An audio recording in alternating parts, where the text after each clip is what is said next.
Welcome, everyone, to another episode of Ask Pastor Keith. And so I'll jump right in. Pastor Keith, this is a parenting question. Okay. What do's and don'ts would you share with today's parents? Okay. Good question. Not that I have succeeded. I failed a lot and mistakes and all. But looking back, I have something to say.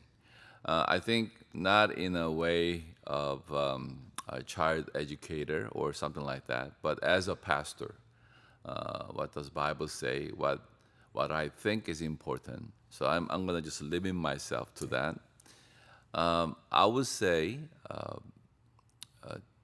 teach your children or provide in such a way that the children will learn to dream. I think it's very important ability to dream, and I think sometimes we are so busy, competing against the Jones down the street or whatever. We pack our children's schedule with extracurricular stuff and all that, not really mindful of children's developmental stage.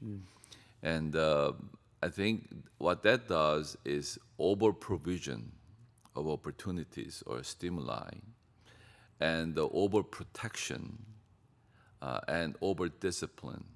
And those three things, the Bible says, do not exasperate your children. And over discipline, because we have certain standard we have, from the world, so to speak. And because of that, we push our children to be such and such, without any regard for how this child is created by God and what kind of giftings, passion, or things that child has. And because of that, we're trying to put that child in a cookie cutter and certain schooling and certain job, whether they are fit for that or not. And as a result, we rob their dream and ability to dream, ability to have a hope in life is very important. And so when we overprotect, from all the things, and of course, when they're really little, we need to protect, but age appropriateness, we need to kind of let that go. And by a certain age, they have to really pay for their own decisions and choices early on, so they may learn how to fail, how to pick up themselves again. Those are very important, even making friends and all that. So I would say keep that hope alive in a child, because when a child knows how to dream, then there's an initiativeness and also creativity and problem solving. The abilities happen. But when the parents is over protecting and over providing, desire dries up. And this is what the author of The World is Flat is talking about. In the Western world, we are suffering from a desire gap.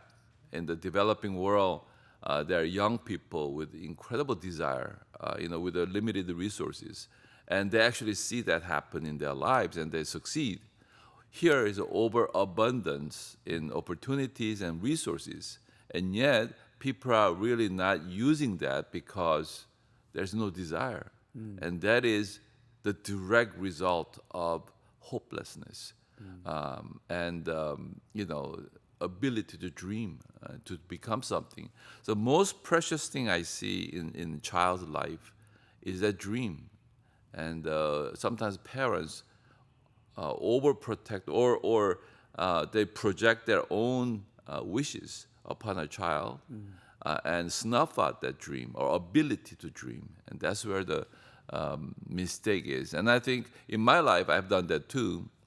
So looking back, if I had to do it all over again, I would really pay particular attention to that. That's really special gift from the Lord, and it's most important commodity in life's journey. And now I would make sure that my child has plenty of that.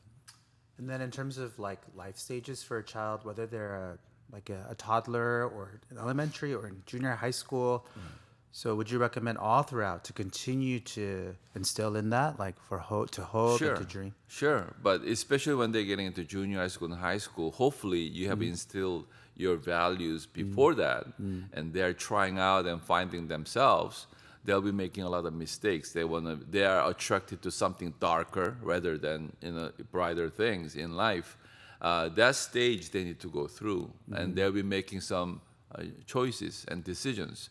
And you want to give a guideline, and yet you cannot just pick up their mistakes all the time. Yeah. And then that ability to be responsible with their life, and it never develops. I see adults in the 35 years old, 40 years old, still blaming people for their mistakes, and they don't know how to pick up and correct themselves.